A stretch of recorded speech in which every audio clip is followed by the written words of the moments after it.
All right, Maria, the 2007 World Series of Poker main event. From a field of 6,358 players, you finish in 38th place. Take me back to that moment. That was just so surreal. I mean, I wasn't playing much tournament poker, even though I had been playing cash games for a couple of years already. And it was my second year playing the main event, and it was just kind of like one of those things where you just kept making it day after day, and then you look around and you realize, like, from a sea of people, now there's only like 5-6 tables left, and then you're at one of those tables, and so it was just amazing. Yeah, you took home $230K, and you obviously got the title of last woman standing. How important was that for you? The last woman standing thing wasn't ever, a very big deal to me, even though it was like they kind of made it a bigger deal. They would always announce on the microphone, okay, there's 3 more women left in the field and this and that. And so I was aware of that, but then it was never like something I was trying to go for. I was trying to win the whole time and obviously, or at least make the final table. That was like my immediate goal once, there was only like 100 players left. But, of course, getting that is important because I feel like there's so few women that really play the main event. And I think it's important for women to realize that if they took a shot, they could actually really do well. I'm sure in that moment you weren't thinking about that at all, but maybe when you sign up, even last year, you think, wow, what if that happened again? Yeah, it would have been cool, to do a back-to-back thing, but damn that Tiffany was damn her. All right, let's talk about life before poker. You were born in Taiwan, huh? Mm-hmm. And you moved here to the States when you were 3 or 4? Yeah, 4. 4. Okay. So you went to New York first, your family, and then you guys settled in California. Yep. So do you remember anything about Taiwan? Yeah, I remember very, very little, though, but, we grew up, in a very small house, and we lived with, my grandparents and everybody, and then we also did that when we moved here to New York. It was my dad's side's family that was already in New York, so that's why we moved in with them first, and then, my parents didn't come here with much, and, they've really done well for themselves, and so, yeah. What kind of childhood did you have? It was pretty normal in the sense that, I played and I, just had a lot of fun and good memories, but living in a very traditional Chinese household in America when your parents are assimilating to American culture is really weird because my parents didn't really speak English well, so they didn't come to my PTA meetings, right. They weren't involved in any of that stuff, but, it was still normal. Were you a good kid? No. Bad? Yeah, I was a super rebel, and I don't even know why. I think it's because my sister was the good kid, and she was just, perfect, that I just felt like I had to be really, give my parents a tough time, so. That's funny. I can't picture you being bad. Maybe a little. I read you started playing poker in college. Yep. Tell me about it. It's just guy friends and poker and beer, and it was just okay, Friday nights, let's do that, and I didn't know anything about the game, and they kind of just taught me, and I kind of just I was always really competitive though growing up, so I liked card games growing up, but I never played Hold'em before, and then I just kind of got good, and I was beating them, and I was why am I here taking my friends' money when I should just go to the casino and beat strangers? So yeah, and that's when you started going to, after you graduated college, you started playing in the LA casinos. Yes. Okay, and when did you think, maybe I can do this full time? I actually thought that right before I graduated college because I went to UC San Diego and there was a lot of Indian casinos there. So I gambled when I was 18 legally down there. So when I wasn't, doing homework or going to school, I would go to the casinos and play. And then I started building up a little bit of a bankroll, and I was using it, just for spending money throughout college. And I didn't have a job. I just, lived off poker in college.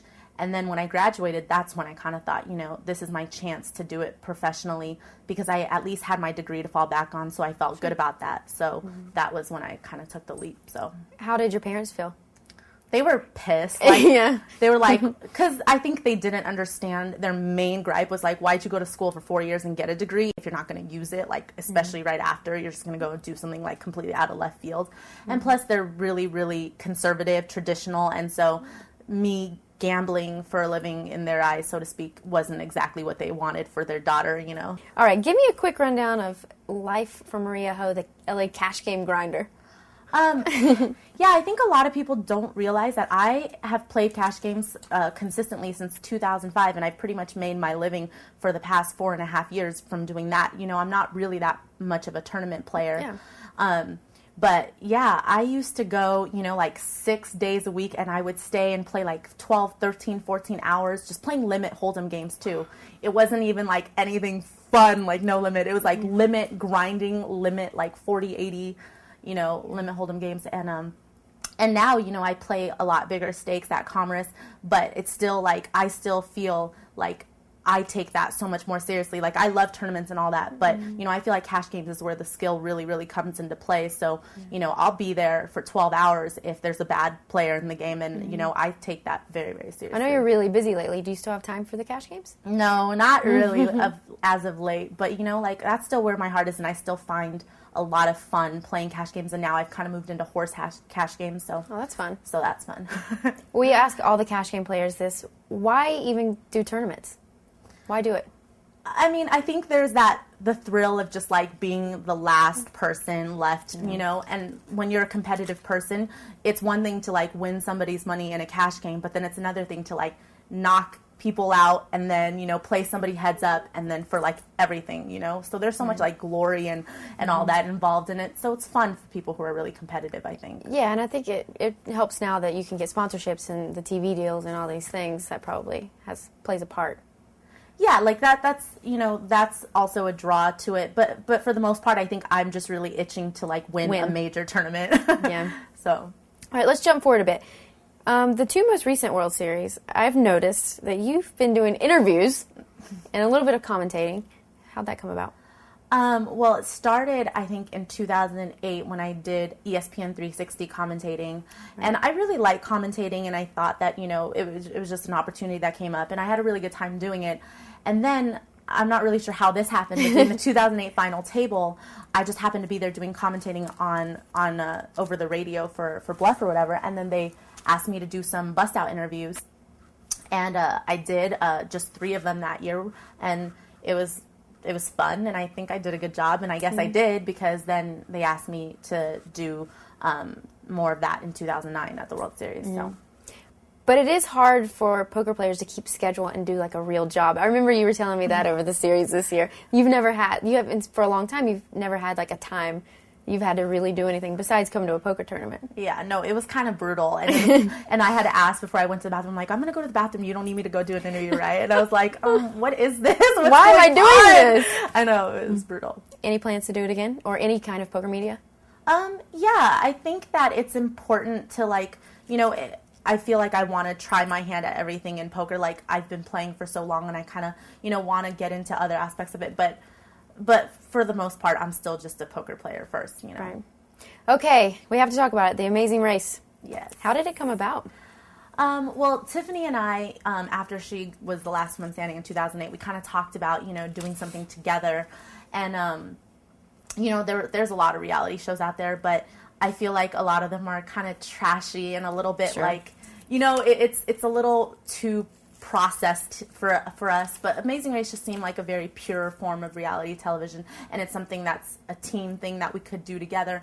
And honestly, I think Tiffany and I are both so competitive that it just seemed like a natural fit, even though Amazing Race is like so outside of the box that we're normally used to, Yeah. What was the coolest experience you had on the show?